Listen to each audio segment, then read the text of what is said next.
Sachant bel et bien que depuis 2010-2011, ils ont passé leur temps à boycotter tous les scrutins. Mieux, en 2020, ils ont appelé les militants à aller saccager les bureaux, les machines d'enrôlement. Donc, ils savent qu'ils n'ont participé à aucune élection après 10 ans. Mais eux peuvent venir gagner quelle élection devant vous, de vous à moi.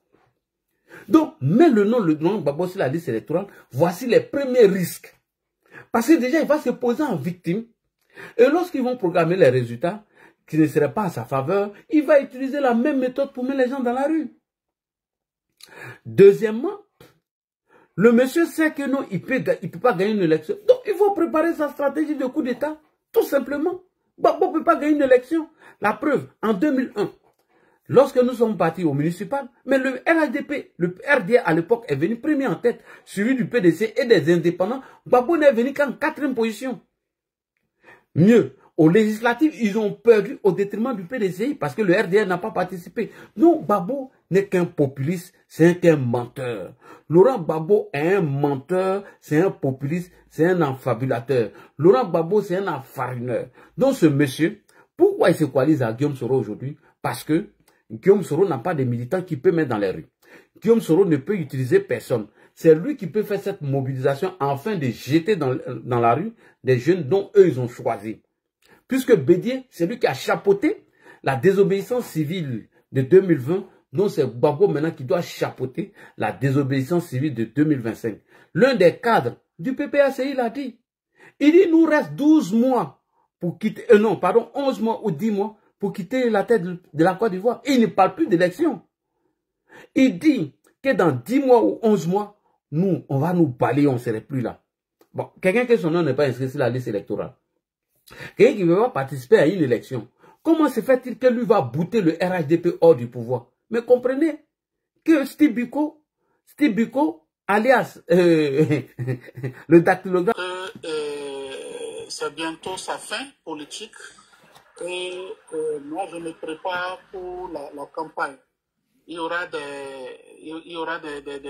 chroniques que nous allons faire en direction de ce monsieur-là pour véritablement le mettre à terre parce que il ne mérite pas de faire d'être à la tête de la Côte d'Ivoire. On n'acceptera pas ça. Donc, je ne serai pas long, l'a dit. Merci infiniment pour ce brillant exposé sur Gbagbo, en passant, en arrivant sur le Robert Gueye, etc.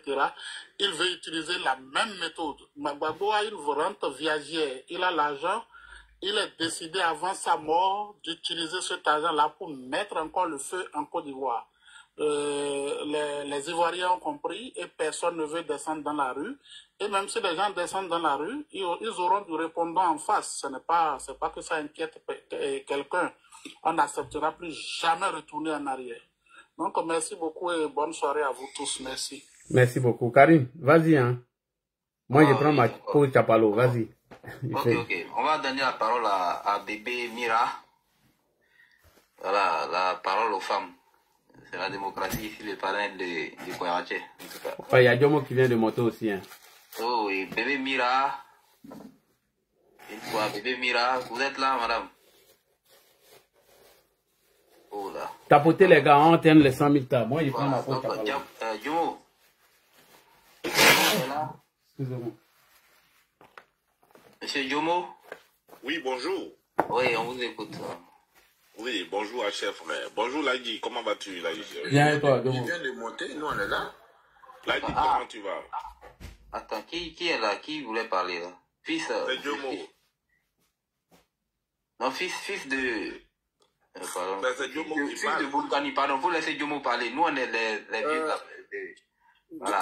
Fils, laisse Diomo parler. Voilà, faut laisser Diomo parler. Nous on est les habitués, hein, on est là. Oui, nous avons été des doyens avant que vous ne veniez, mais bon, on s'était un peu retiré. Pas retiré, mais on suit Ladi Chérif, ça c'est sûr et certain. Bonjour à tous sur le panel. Bonjour au monsieur qui vient de partir, qui a fait véritablement et très très raisonnablement un big up à Ladi. Et ce big up à Ladi, nous n'allons jamais, et je dis bien jamais cesser de lui faire ce big up. Aujourd'hui, grâce à Ladi, la lanterne de plusieurs personnes qui étaient un peu, du moins, découragées, sont revenues à la norme, ont eu le moral. Cette histoire du président Alassane Ouattara, nous n'allons pas finir d'en raconter les anecdotes. Et je vais commencer par le président Laurent Gbagbo, l'ancien président Laurent Gbagbo. Permettez que je dise le président, ne vous inquiétez pas, je sais. Et je vais vous donner juste quelque chose, un indice pour vous dire que le président Gbagbo n'aime pas trop la Côte d'Ivoire. Nous avons proclamé les résultats de la révision de la liste électorale provisoire. Nous l'avons affiché à partir du 17. Et le président Gbagbo a pris son vol, je crois, entre le 18 et le 20 pour la Belgique. Et il a mis en mission, n'est-ce pas, je pense, si je mens, hein, vous me dites, hein, vous me ramenez à la raison, parce que c'est un grand panel, il ne faut pas qu'on dise n'importe quoi. Et du coup, il est arrivé en Belgique avec sa chère et tendre épouse, la grande sœur Nadia Nibamba. Et il a mis en mission toute son équipe de propagande, à savoir Katina et M. Danon Yédé, que je crois d'ailleurs être plus modéré que le ministre Katina. Mais quand il est parti, il a donné des mots d'ordre. Et le mot d'ordre de M. Danon Yédé, c'était que tout le monde accourt, je parle bien des militants du FPI, parce que moi je ne dirais plus PPACI, hein, parce que je me rends compte finalement que tous ceux qui ont fondé le PPACI étaient déjà membres fondateurs du FPI. Et la preuve, je crois qu'Afi Nguessan est en train même de taper à la porte du FPI. Ok, je continue.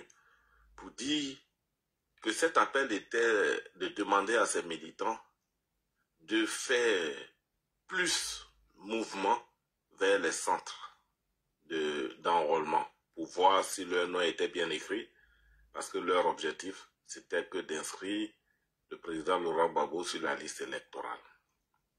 Mais je vous dis et je répète, pourquoi ne pas être au pays et lancer ce mot d'ordre au lieu de prendre un avion et aller t'asseoir dans un pays européen pour lancer le mot d'ordre?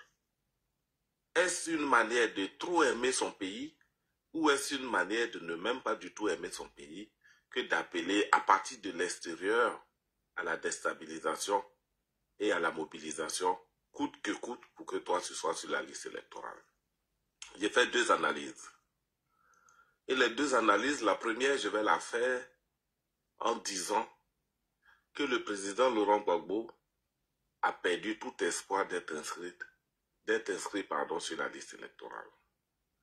Et la deuxième, je me réfère au rescapé et rapatrié de la France, celui qui a eu pour résidence secondaire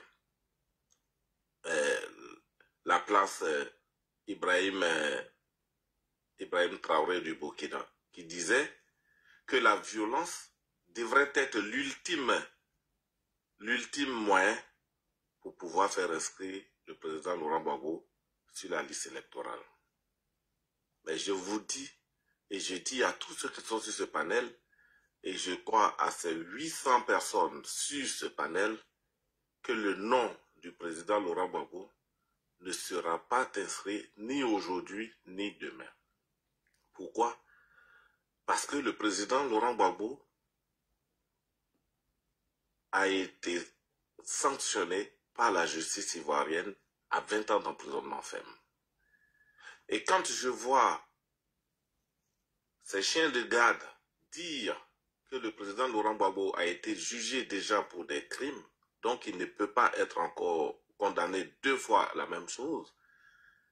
Et quand je vois aussi que le porte-parole principal, M. Brindoumi, du PDCI, qui reprend les mêmes thèmes, je dis qu'au PDCI et au FPI, il n'y a pas trop d'intellectuels.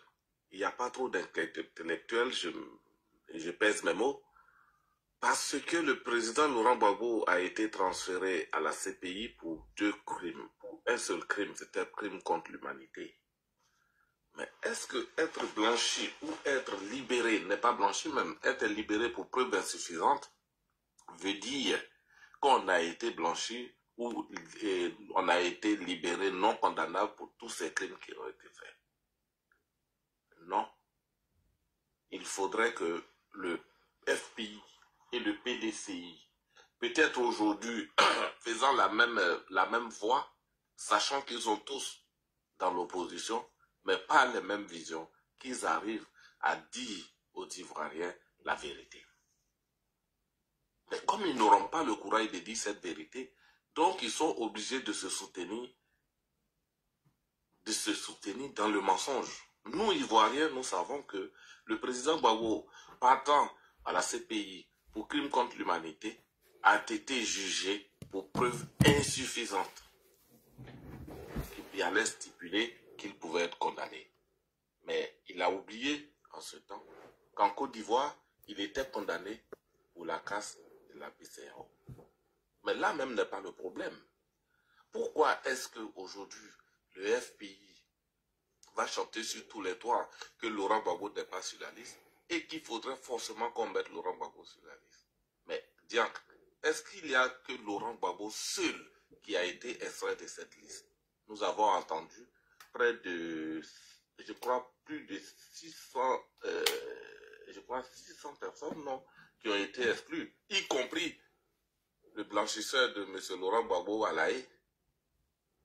Donc, nous n'allons pas dire que le blanchisseur aussi n'est pas quelqu'un, y compris aussi l'ancien Premier ministre Sorokium. Nous n'allons pas dire que ce n'est pas des Ivoiriens. Mais pourquoi ils tiennent coûte que coûte à mettre le nom de M. Laurent Gbagbo sur la liste, sachant que M. Laurent Gbagbo lui aussi même veut faire alliance avec le PPACI, ces deux personnes qui n'ont même pas les mêmes convictions politiques. Alors, quelle conclusion moi j'en tire? Je tire que le président Gbagbo, parce que je ne suis pas trop inspiré ce soir, mais ce que je dirais, c'est que M. Laurent Gbagbo, le président Laurent Gbagbo, n'aime pas la Côte d'Ivoire. Il n'aime pas la Côte d'Ivoire, malheureusement. Malheureusement. Et je tiens ici à appeler ou à interpeller tous les cybercommunicants du RHDP qu'il ne faudrait pas que nous nous déroutons, surtout de notre objectif. Notre objectif aujourd'hui, sur les panels que je passe, y compris celui de l'ADI, panel d'ailleurs que je n'avais pas encore assisté à ce panel depuis sa création. Je lui présente mes excuses et il sait combien de fois il est dans mon cœur, l'ADI, que nous avons un seul objectif. Et cet objectif, c'est 2025. Octobre 2025. Il faudrait que, quel que soit, et coûte que ce soit le président Ouattara qui accepte notre requête, ou que ce ne soit pas le président Ouattara qui accepte notre requête, que quelqu'un d'autre vienne, il faudrait que nous les battons au premier tour. Et ce premier tour n'aura de sens que de nous abonner et de ne pas permettre à ces va-t-en-guerre de nous dérouter de notre objectif. Notre objectif, c'est la Côte d'Ivoire aujourd'hui. Parce que tous ceux qui parlent, j'ai comme impression qu'ils n'aiment pas la Côte d'Ivoire. Sinon, comment est-ce qu'on peut payer un billet d'avion pour toi aussi gratuitement? On te donne un laissez-passer aussi gratuitement de rentrer dans ton pays. Tu dis non, je préfère aller dans le pays d'à côté. Et sur les panels, tu prétendais aimer ce pays et même faire diriger ce pays par ton mentor. Donc tu as usurpé le nom de famille, qui est déjà un crime de toutes les façons. Mais comme au FPI ou au PDCI, usurper n'est pas un crime, rien n'est crime, sauf prononcer Alassane Ouattara qui devient le crime. Mais ils vont souffrir d'entendre sur les panels aujourd'hui que le président Ouattara a encore derrière lui ses sofas. Ces sofas d'Ahmed Bakayoko et ces sofas d'Amadou Gon, ces sofas d'Amadou Soumaré. Mais je dirais que nul, et je dis bien nul, y compris nul, ne laissera le président Ouattara tomber. Nous avons été là au début, nous resterons là au milieu et nous allons être à la fin. Nous aiderons tous ces panélistes, nous aiderons tous ces faiseurs de panels à combattre le mensonge et à aider l'Aji Chérif, à aider toutes ces personnes qui ont cru en une personne et aux premières heures de cette bataille, au président Alassane Ouattara. Il ne va pas durer longtemps, je ne suis pas trop inspiré, l'Aji même le sait, Ouais, mais je répète. Quand on dit haut les cœurs, on dit on y va. Nous, on n'a même pas besoin de nous dire haut les cœurs. Nous irons, même si la route est écailleuse, épineuse, nous allons marcher pieds nus sur ces épines pour atteindre le palais présidentiel en 2025 avec Alassane Ouattara ou pas Alassane Ouattara. Le RHDP triomphera et de la plus haute des manières. N'en déplaise aux académiciens, n'en déplaise aux polytechniciens qui ne font que mentir partout où ils passent. Nous disons que la machine Alassane Ouattara est en route. Avec Diomo Debeng qui a pris un slogan « Zéro victime aux élections de 2025 ». Et je vous dis, je vous le rassure, les sofas d'Ahmed Bakayoko du Ouorodougou sont là comme un seul homme. Nous allons les battre de toutes les façons. Il n'y aurait même pas de candidat PDCI ou quoi que ce soit. Aucun bulletin de vote pour le PDCI dans le Ouorodougou. Et aujourd'hui, je vais prendre ça comme slogan. Aucun bulletin de vote, là, Chérif, il faudrait que nous nous mettons ensemble. Aucun bulletin de vote pour le PDCI. Aucun bulletin de vote pour le PPAC. Aucun bulletin de vote pour aucun parti. Même si on doit voter blanc, il faudrait que ce soit ado qui soit écrit sur le bulletin et qu'on dise que c'est nul, mais qu'on sache que la personne voulait quand même voter Alassane Ouattara. Parce que nous en avons trop souffert, là dit. Nous en avons trop souffert de cette injustice. Je vous raconte une anecdote, là dit. Pour ceux qui disent aujourd'hui qu'avec Alassane Ouattara, c'est du rattrapage, écoutez-moi bien et je vais m'arrêter là. Là dit, j'ai une dame qui m'a appelé, qui me dit qu'elle avait passé tous les concours. Elle avait réussi à tout. Il lui restait l'oral. C'était le concours de la magistrature en Côte d'Ivoire. La dame a eu pour président de jury, le monsieur qui devrait l'interroger, c'était Paul Yaoundé. Je te parle du temps du FPI. Il a dit à la dame, il dit vraiment tu es dans ma classe. Et il enseignait la dame. La dame était parmi les 5 premières personnes. Peut-être que si elle est là aussi, il y a quelqu'un qui est là, pas la reconnaître. Il lui a dit, tu es forte, tu as tout. Ton mal, c'est d'être Djoula. Et aujourd'hui, c'est resté un séquel en cette dame. Mais elle n'a pas lâché. Elle est aujourd'hui une des hauts cadres de la Côte d'Ivoire. Pas parce qu'il y a eu du favoritisme, mais parce qu'elle le connaissait et elle savait ce qu'elle faisait. Merci à vous et je reste à l'écoute.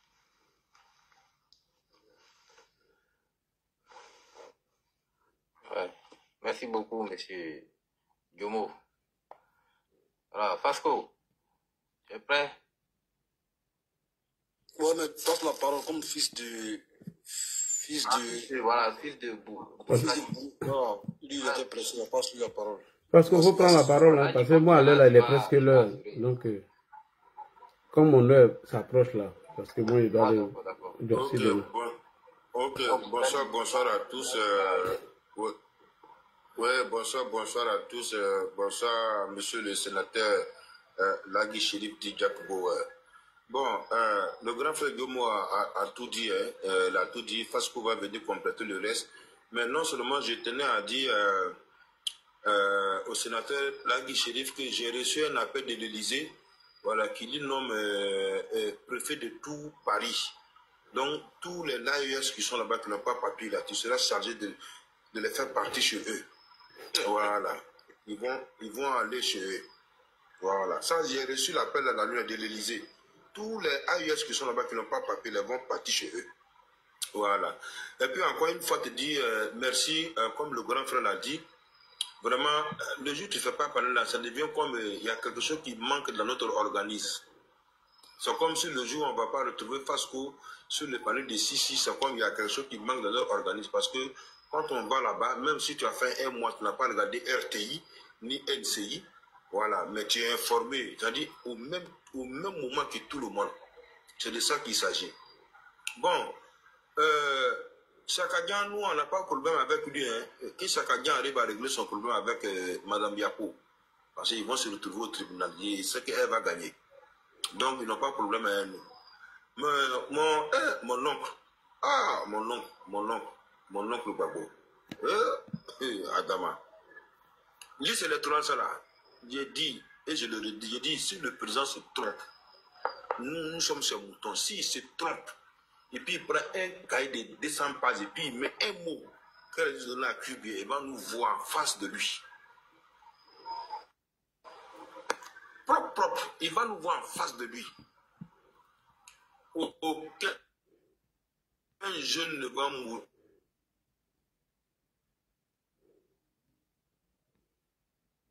pour ce monsieur. Voilà, on va laisser Fasco aussi parler, et puis bon, mais bon, moi, de carême à tout le monde. Merci, fils du Nga.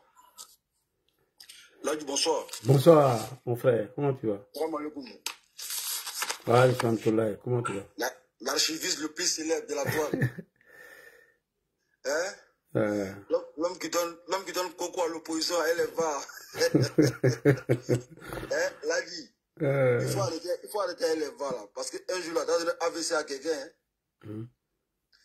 Dans la dernière fois, il me s'est inquiété pour l'Océanie. Hein? Hein? Ouais, l'Océanie, c'est mon frère. J'étais très inquiet pour l'Océanie. Il dit, mais l'Océanie, comment tu as t'en sorti dans ça là? C'est mon frère, l'Océanie. Voilà. En tout cas, merci beaucoup. Tu vois, là, chaque fois que tu es là, tu essaies de nous d'éclairer la lanterne, d'édifier, on va dire, la nouvelle génération. Voilà, nous là, Gbagbo là, on le connaît. On le connaît. C'est le boulanger le plus célèbre du monde. Voilà. Lui, il y a une seule personne qui n'a pas pu enfariner. C'est le docteur Alassane Ouattara. Ben, Alassane là, lui, il le connaît. Gbagbo sait que son vieux père là, c'est Ado. Gbagbo là, son vieux père là, c'est Ado. Si c'était pas Ado là, Gbagbo là, il était encore sur les Ivoiriens. Hein. Donc, on va dire Dieu merci de nous avoir donné Ado. Mais le médicament de Gbagbo là, il s'appelle Ado. Voilà. Et il n'y a que Ado qui prend avec, on va dire, le Conseil constitutionnel pour mettre Gbagbo hors d'état de nuit. Il ne peut plus rien créer, là dit. Il ne peut plus rien créer. Ils sont déjà à terre. Bon, déjà même qu'ils sont à terre là, moi j'ai de la peine pour eux. Donc il n'y a pas envie de tirer sur eux, tu vois. C'est comme tirer sur l'ambulance. C'est comme tirer sur l'ambulance. Parce que eux là même là, ils ne peuvent plus rien créer, c'est fini. Donc, ce que tu fais là, c'est de rappeler l'histoire. C'est de retourner un peu dans l'histoire pour que ceux qui sont nés dans les années, on va dire, les années 2007, 2008, 2009, comprennent, tu vois un peu, ce qui s'est passé il y a quelques années, avant qu'ils naissent là. Voilà ce qui s'est passé. Effectivement. Tu comprends un peu, non? Donc sinon, Gbagbo même là, lui-même là, il sait très bien que non, il ne peut plus rien créer, c'est fini. C'est fini. Là, c'était un combat de génération. Le combat a commencé en 93, après la mort du Félix Houphouët-Boigny. Ils étaient 3. Il y avait 2 héritiers. Tu vois un peu. Donc, la succession là, le combat, la guerre de la succession s'est produit d'abord au sein du PDCI. Là où il y a la dissidence qui va aboutir à la création du RDR. En même temps, Gbagbo là, il est à côté. Opposant historique. Tu vois un peu? Donc ça devient maintenant 3 éléments sur la scène politique qui veulent, voilà, briguer la magistrature suprême, tu vois un peu, non? Prendre le fauteuil présidentiel. Donc là, voilà le combat maintenant des 3. Donc, on va dire, c'est la génération des années 60 et quelques, tu vois un peu. Voilà, aujourd'hui, Dieu a pris, grâce à Dieu, et malheureusement, avec la volonté de Dieu, le doyen Bédié n'est plus là. Donc après Bédié, c'est Ouattara qui vient, et le Benjamin, c'est Gbagbo. Donc Ouattara, là, il a tué le game. Toujours. Il a tué le game, pourquoi? Là, on appelle ça the last dance. C'est-à-dire que c'est la dernière danse, c'est fini. Fini. Tu comprends un peu? Donc, eux, ils ont commencé, et puis Ado, maintenant, il va terminer. Comme Dieu sait faire les choses, il a dit, Ado, il faut te calmer, laisse-moi. Eux, là, ils vont faire. Ils vont échouer d'abord. Quand ils vont échouer maintenant, là, toi, maintenant, tu viens, et puis maintenant, la Côte d'Ivoire qui est malade, là, tu vas la soigner. Tu comprends un peu, non? Oui. Donc, c'est dans ça qu'on est en l'air, là. La Côte d'Ivoire, aujourd'hui, là, elle était à terre. Grâce au docteur, hein, la Côte d'Ivoire a marché. À partir de 2011, elle a commencé à marcher un peu, dandiner. Là où on est là, elle court, elle sprint. La Côte d'Ivoire court. Ou bien? Ah oui. Parce que la Côte d'Ivoire, là, elle a été soignée. Vous comprenez? Donc, le combat de génération, là, Ado l'a gagné. Toujours. Voilà. Bédié, il a fait peut-être, on va dire, 7 ans de gestion. Babo, il a fait quoi? 5 ans, plus 5 ans de Bassou. Il a eu 5 ans de Bassou, hein. Et puis lui, il fait encore pouvoir là. Ah, lui aussi là. Abuse, hein. 5 ans sans élection. Tu as eu ça. On va dire 10 ans au total. Mais c'est bon. Donc, le président Ado, Dieu sait que lui là, il doit faire 20 ans. Donc, après Oufoué, 39 ans, c'est le bon petit Oufoué qui a fait 20 ans. Motion, s'il vous plaît.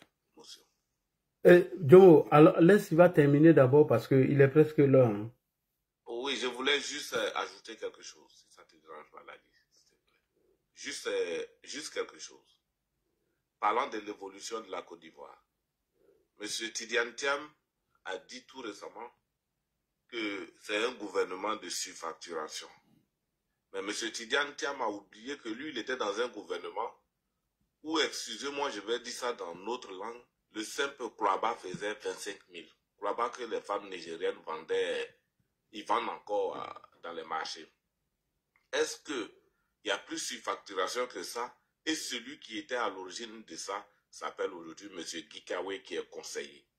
Donc, si nous, notre pouvoir est un pouvoir de surfacturation, quand lui viendra au pouvoir et que M. Gikawe serait encore conseiller, le simple Kwaba qui faisait 25 000, je crois que cette fois-ci, ça va doubler, ça deviendra 50 000. On n'appellerait plus ça surfacturation, mais on appellera ça maintenant imagination de facture.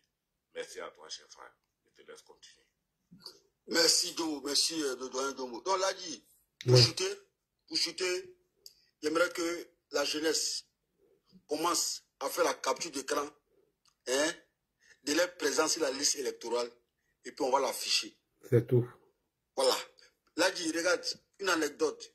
Mes amis Gore, là, ou bien PDCI, là, quand tu fais ta capture de ta présence sur la liste, tu leur demandes en retour d'envoyer pour eux. Quand tu envoies pour toi, là, ils ne peuvent pas t'envoyer quelque chose. Ils ne sont pas inscrits. Ils sont pas inscrits. Tu sais pourquoi ils ne peuvent pas t'envoyer quelque chose? Non. Ils ne sont pas là-bas. Je sais. Ils ont boycotté. Ils ne sont pas là-bas. Donc, comme moi, maintenant, il y a plus de dragues qui ne sont pas là-bas. Là. Je dis, vous et moi, là, vous et moi, il n'y a plus de débat politique. Parce que vous n'êtes pas des électeurs. Vous ne pouvez pas décider quelque chose. Pourquoi il y a venu gaspiller ma salive avec vous pour un débat? Moi, je suis électeur. Toi, tu ne peux pas voter. Et puis, tu viens parler d'élection avec moi. Hein? Donc, dans ce qu'ils sont là, tu sais pourquoi ils sont dans ça? Hein? Ils savent qu'ils ont perdu d'avance, puisque eux-mêmes ne peuvent pas voter. Donc, qu'est-ce qu'ils vont faire? Ils vont essayer de jeter l'eau propre sur la CEI. Tu vois un peu? Oui. Ils vont essayer de décrédibiliser la CEI. Tu comprends un peu? Hein? Donc là, ils sont dans ce chemin-là. Parce qu'eux-mêmes savent que... Bon, là, hier, on était combien? On était plus de 8 personnes. Hein? 8 personnes là. Là, dit, il y a, on va dire, 4 GOR. Hein? 4 RADP. Bon, on va voter. Les 4 RADP là, ils sont sur la liste. Les GOR là, les 4 là, ils ne sont pas là. Bon, là, on doit gagner. En tout cas. Ouais, ils ont gagné. On a gagné. On doit gagner. Donc, mais parce qu'ils ne sont pas là. Donc, c'est que ça veut dire là. Ça, c'est partout, hein. Oui, ils ne sont pas inscrits. Fais l'expérience avec tes amis là, GOR là. Il faut leur dire, envoie ta présence. Ils ne peuvent pas t'envoyer. Voilà. Ils sont de mauvaise foi. En tout cas. Voilà, ils sont de mauvaise foi.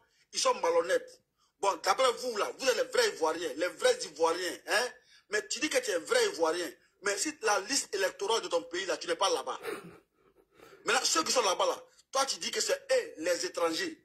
Mais attends, donc l'étranger, là, même là, lui, il aime le pays que vous-même, les vrais Ivoiriens. Et t'as su. Hein? Parce que l'étranger, là, d'après eux, là, bon, vous avez fraudé. Hein? Pour avoir la carte d'identité, vous avez fraudé pour être sur la liste. Mais un étranger qui il va frauder même pour être sur toi, ta propre liste électorale, là. Mais l'étranger, là, mais lui, il aime le pays que toi, même. Oui. Vrai ou faux? Oui, ça c'est vrai. Et celui que vous avez dit que les Burkinabés, là, hein, ça fait 15 ans, il a mis le pays à un certain niveau, un standard international. Mais vous, là, si vous avez honte, là, mais vous devez vous cacher. Si vous avez une dignité, là, même, là, vous devez la fermer à jamais. En tout cas. Mais ils continuent de parler encore, de bavarder. Tellement c'est des gens, ils sont pas dignes. Ils n'ont pas honte. Hein? Un Burkinabé d'après vous, un étranger d'après vous, il est venu, il a construit vos pays. Hein? À votre temps là, c'est les monuments construits, les monuments partout, dans les carrefours. Hein? Et puis le monsieur là, il se glorifie avec ça. Oui, moi j'ai construit des monuments. Ado, il n'a rien fait. Mais attends, monument, on fait quoi avec ça? Champion. On fait quoi avec monument? Et t'as su. Et puis il tape sa poitrine avec ça. Franchement dit, face à l'excellence là, la médiocrité là, doit s'éclipser. Tout le coup. Voilà. Il faut s'éclipser. Parce qu'il n'y a pas un mot pour qualifier Laurent Gbagbo et sa clique que la médiocrité. Il n'y a pas. Il n'y a pas. En tout cas, moi, j'ai chuté. Merci beaucoup. Merci à toi. Merci. Bon appétit tout à l'heure. Merci. Alors, Karim, allons-y en 5 minutes. Karim est là. Bonsoir. Bonjour, Ladi. Bonjour à tout le monde. Bonjour. Voilà. C'est que, comment on appelle ça? Parce qu'on vient de dire, c'est très important. Parce que c'est le prototype propre du, comment on appelle ça? Des GOR et des PPAcistes. Ce que moi je voulais poser comme question là, est-ce que l'alliance entre le PPACI et comment on appelle ça, les gens du GPS là, est-ce que c'est pas une alliance contre nature là? C'est une alliance de coup d'État. Lorsqu'on regarde un peu, leurs communicants s'attaquer. Ça, mais ça ne nous regarde pas. Demain, ils vont venir dire qu'ils se sont réconciliés. Donc, ça, on s'en fout. C'est une alliance de coup d'État. Demain, ils vont venir encore nous dire qu'ils se sont réconciliés. Donc, on les connaît. Voilà. Donc, c'est vrai, puisqu'ils ne sont pas sur la liste. Quand on regarde le Soro, comme tu l'as dit, Soro ne pèse pas assez.